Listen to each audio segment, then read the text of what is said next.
Adapted from a short story told in reverse, the film veers between speculative mystery and coming-of-age drama, but only works up to a point. Midway through its runtime, Mike Flanagan's The Life of Chuck introduces a mantra of sorts, via a line of dialogue pulled from Stephen King's eponymous story. Would answers make a good thing better? The implication therein is an emphatic no, which suits the haunting of Bly Manor creators' esoteric and esoterically structured drama on embracing life, death, and cosmic mysteries. However, it also ends up proving this point in all the wrong ways, swerving in and out of a boorish literalism that robs the film of its most euphoric power. Like King's story, one of 4 novellas collected in the book If It Bleeds, The Life of Chuck is divided into 3 acts depicted in reverse, each narrated by Nick Offerman.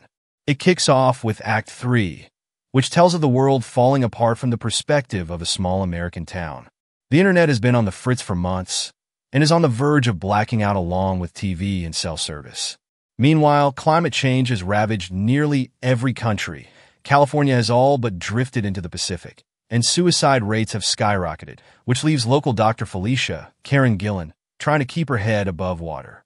And yet, Flanagan pulls off the Herculean task of peppering this premise of rampant death with bursts of macabre and surreal humor, as Felicia's ex, the schoolteacher Marty, Chiwetel Ejiofor, tries to convince nihilistic parents to keep educating their kids.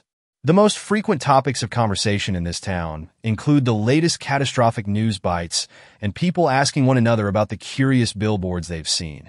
Thanking a professionally dressed, bespectacled man named Charles Chuck Krantz, Tom Hiddleston, for 39 great years. Is he a doctor? A radio host? A local TV personality?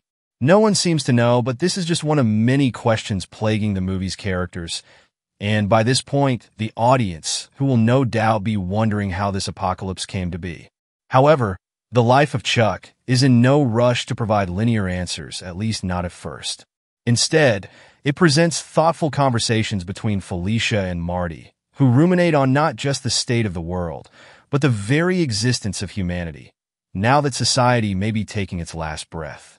How the character of Chuck fits into this reflective, Twilight Zone saga is a question left in limbo when the film moves on to Act 2 and eventually Act 1, segments which actually do follow Hiddleston's character. However, the film's middle section is almost entirely composed of an impromptu dance sequence, in which a seemingly frustrated Chuck joins a heartbroken young girl, Lauren Annalise Basso, in a spontaneous swing session on the street, to the tone of a drumming busker. Its actual connection to the movie's earlier segment is, on the surface, nil, but it creates wonderful thematic resonance with its morbid predecessor, as a depiction of life lived to the fullest in spite of regrets. The scene is distinctly un-Flanagan-like in nature, brimming with energy and positivity atypical of the horror maestro, but it's incredibly assembled, with the kind of rhythmic framing and cutting reminiscent of someone who spent their whole career making musicals. Unfortunately, the film's own music is seldom as propulsive or original, recalling the familiar notes of Interstellar and The Social Network without the sustained impact of either one. In its concluding segment, the movie follows Chuck's childhood through a saccharine, wistful story in which his grandfather, Mark Hamill, becomes a vital focal point. The story deals with ghostly premonitions and a locked door to a secret, creepy attic. That's more like it, Mike, but also with the origins of Chuck's relationship to dance. To unveil much more of its plot would be a disservice to the film. But this final section also features echoes through dialogue and production design that ripple through the rest of the movie, creating little connections between past and present that imbue the movie's mysteries with a sense of wonder.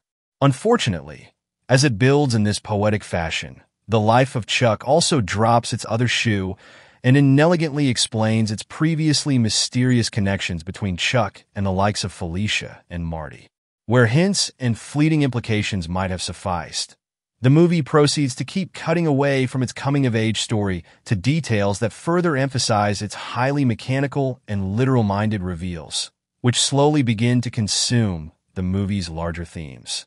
Until this happens, The Life of Chuck is filled with delights from wild tonal shifts between horror and naked sentimentality that work with surprising precision, to a litany of fun supporting characters played by Flanagan regulars, and a general rejection of cynicism even in the face of despondency.